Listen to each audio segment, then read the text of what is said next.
Inilah yang menggerakkan ekonomi desa, kota, bahkan internasional bisa.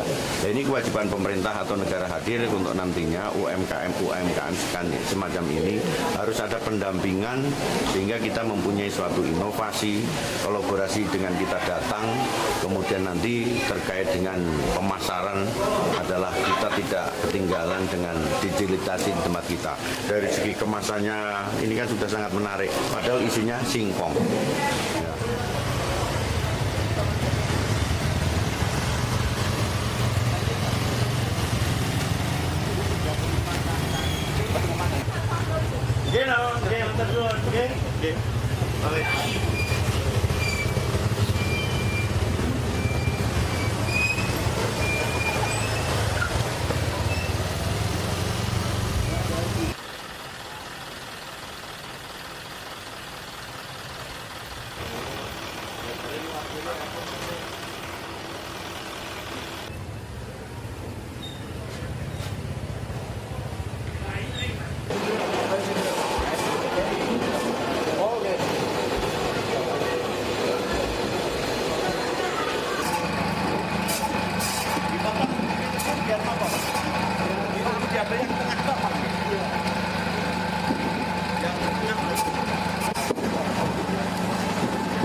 Artinya kan memiliki kerasan ya. Sehat, terus kebutuhan rumah tangga cukup. Bahwa pembimbingan hujan itu bagian apa? Ini besok kalau sudah jadi gubernur kita nggak mungkin bisa. Tangannya.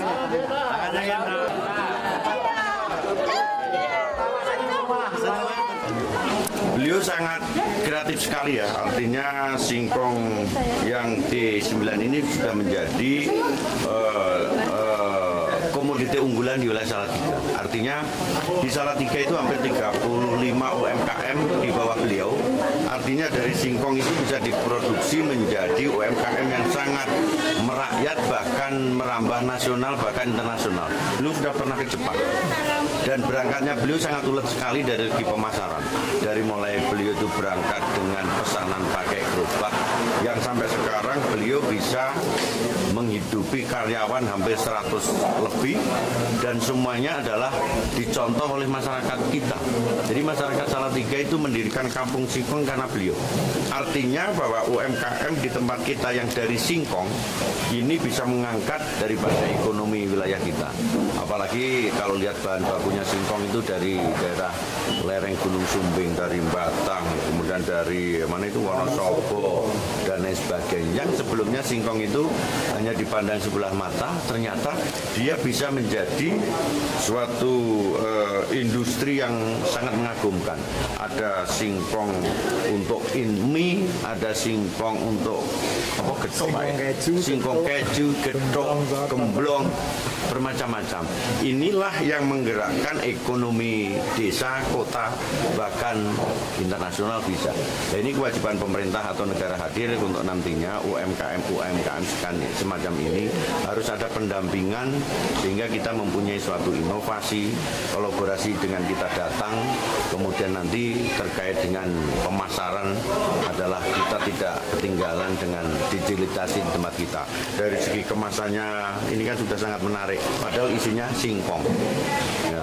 Dan kita mengetahui bahwa saya sudah cek itu cara pembuatannya dan lain sebagainya. Ini merupakan suatu inovasi yang akan masyarakat kita harus tertarik, bahkan singkong pun menjadi mendunia. Dan ini nanti akan menjadi barometer, tidak hanya singkong, mungkin di tempat kita adalah pertanian, bahan-bahan lain yang bisa dibuat seperti singkong akan menjadi hal yang mendunia. Ini pelajaran yang kita temui di wilayah kita sesuai dengan program kita, yaitu Ngopeni UMKM. Saya dengan hadirnya Pak Lutfi nanti bisa mendukung teman-teman UMKM terutama di wilayah Kampung Singkong ini. Kalau selain bahan baku sejauh ini ada kendala nggak Pak?